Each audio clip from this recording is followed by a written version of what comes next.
Hey everybody, it's me, Carol from Healthcare Potholes with Christian Faith. Going to talk a little bit about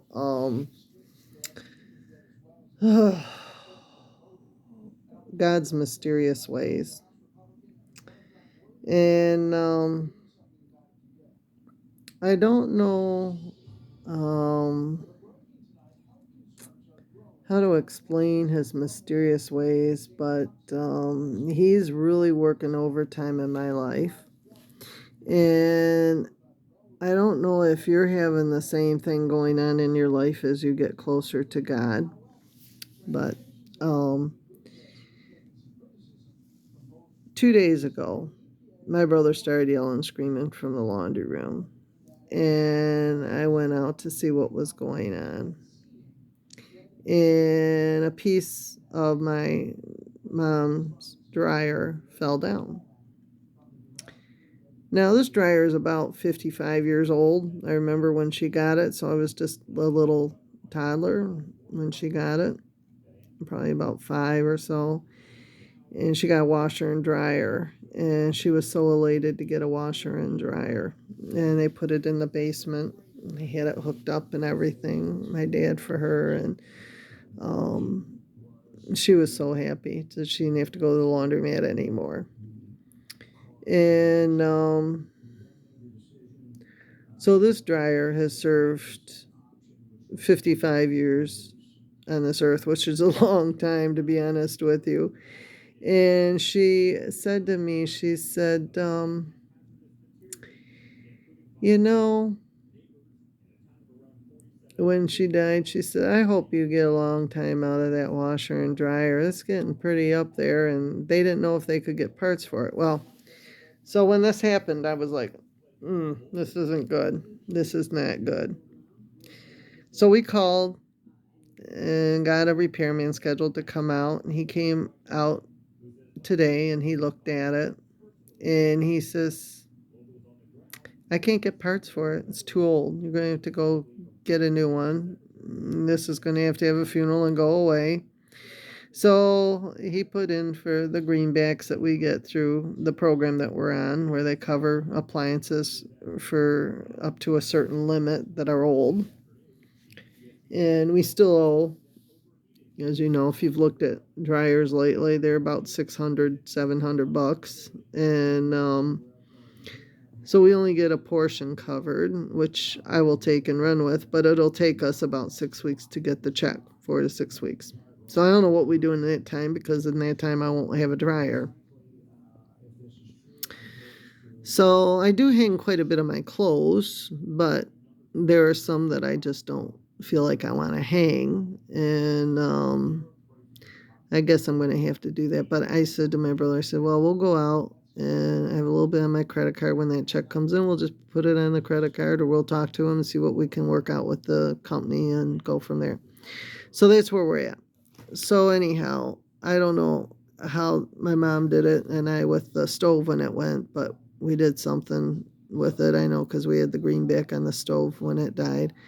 So anyhow, to make a long story short, I had an appointment this morning, and I had been running low on oil in my car. And I am one of these girls that don't like to go down below 25%, or I start freaking out and calling my dealer, when can you get me in? When can you get me in? Well, my brother is so laid back. So I said to him Monday on the way home from the hospital as he was getting gas, I said, how much oil do I have in the car? He says, 5%. So he says, oh, we have enough to get up to Livonia tomorrow. No problem. So he goes to the store last night. Now, comes home, puts the groceries away, doesn't say anything. I get up this morning and I get ready to head out, and somehow I'm just running behind schedule. I don't know how that happened, but I did. So we're driving down High Street, and all these gooses decide they're going to start to march across the road, and we stopped and tooted and made sure that they didn't come, and we got on through. Well, that put us back a few minutes, and then some red lights put us back a few minutes, and there was traffic at the one red light getting out of town. That put us back even further. So I said to him on the way up the road, I says, there's no way I'm going. Plus, I had a dog that was dawdling this morning on top of everything that normally doesn't. So everything was happening. So we were running extremely late. So we get there, and he says to me, I says, "What's my oil?" He says, 3%. I said, "Well, I'm going to call and cancel. And we're going to go get an oil change. No ands, ifs, or buts. We're done. I'm going to go get an oil change." So we go to get an oil change. And we pull into the stall at Valvoline. And the guy comes to me because they couldn't work me in at the dealer because they're so booked all the time. So the guy at Valvoline comes to my brother and he says, "You have no oil in your car. How long has this been running on no oil?" He said, "Well, the car says 3%. Well, I didn't have no 3% in there. If you rely on that, you're going to have a trouble. That's why I go in at 25%. Now, this is a girl who back in the early 80s worked on Corvette clusters for AC spark plugs. And I know that if you get to a half a tank of gas, it goes down so fast and you're driving along and you don't have any gas. And that's why you see people out there with gas cans trying to get gas into their car because they ran out. So I don't like to leave my car get down below a half a tank. I'm like phobic about that. I'm phobic about my oil when it gets down below 25%. So my car is one of those idiot cars for idiots like me. It tells me if a deer runs behind my car, in front of my car, or any animal, it tells me, even a squirrel, it'll let me know, it'll alarm. If I go over a line, it'll alarm. If you have something coming at you head on, it'll alarm. It does all these alarms. And there's things on the side that will light up to let you know that there's cars in your blind spot, which I need because I can't turn my neck very far either way. And then it also tells you what your tire pressures are, your oil is, your gasoline, how far you can drive on a certain amount of tank, and just all this stuff. I love the car, and they're stupid to get rid of cars like this. I mean, it tells you your battery, tells you everything on your cluster. I love it. So anyhow, but so anyhow, we got 6 quarts low, and it takes the high octane oil. So the high synthetic oil. So that was like $108, but they gave me it down to 93. They gave me a coupon that they had that I didn't get in the mail.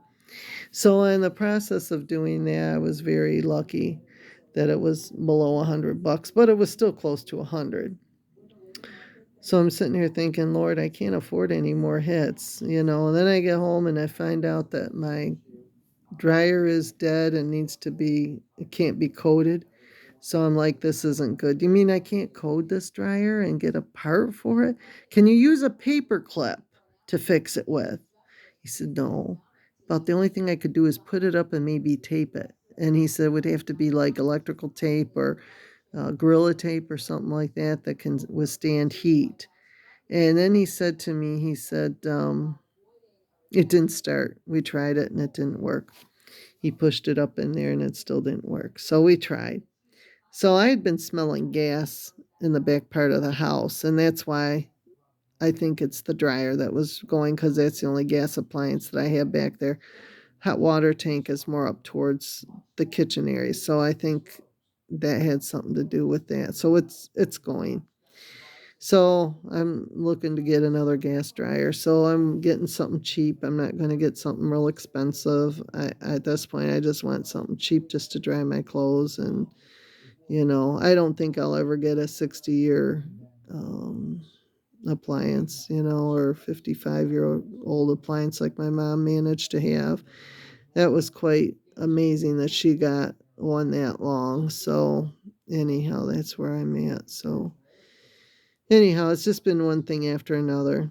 And I just have to trust God. God's got me right where He wants me. He knows what's going on. As we were driving down the road today, and I kept hearing, go get an oil change, go get an oil change. And I did. Now, someone would say, "Oh, that was just your dad coming to you." I don't know.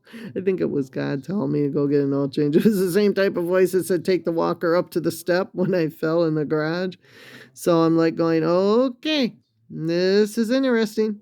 So God is working in his mysterious ways on overtime, and I did get my oil changed, and so now I'll have it for a while. And I got a full, almost a full tank of gas, three-fourths tank of gas, and so it's good. And I'm trying to get my brother home so I can eat dinner at a reasonable time and go to bed. I think he can go to the grocery store tomorrow. He don't need to run every day to the grocery store. And he's out of control with his eating, I think. So anyhow, um, I agree we need to get milk, but you know we will be fine. He can get it tomorrow on the way home from wherever we stop to look at washers and dryers. And so I need to talk to them and find out how this greenback works and what we have to do. And until I know more, I'm not going to worry about it. I just know it has to be done. And I'm going to pray to God that He helps me find a good deal on something will be on sale and I can get a good deal on something. So that's what I'm praying for. So I called my nephew and talked to him and stuff. So he's given me some ideas. He sells small appliances, so he gave me some ideas, and so I'm going to go there and see what we can do in the meantime. So with that being said, I just want to keep everybody aware that God does work in mysterious ways. When things happen and you can't, like, I knew I was going to be past my 15-minute window of getting to my appointment today, and that's why I called. And I did cancel for Thursday. So I have this whole Tuesdays and Thursdays off this week to work on things, and I hopefully can get a dryer delivered on Thursday and get it hooked up and not be too far off of my getting my rugs washed and towels washed and dog blankets washed and all that stuff that I need to do. So I'm praying that things go good and I can get things done. So um, I'm just going to take one day at a time. And God has been really good, and I'm going to just put my faith in Him, keep renewing my faith in Him, keep trusting Him, and going one day at a time. So, everybody, have a great one. Stay safe, and know that, when things happen, there's a reason for that to happen. And you just have to trust, and that's important. So, anyhow, have a good one. We'll talk later. Hugs to everybody. And I always have a problem doing this. Happy Valentine's Day to everybody. Have a good one.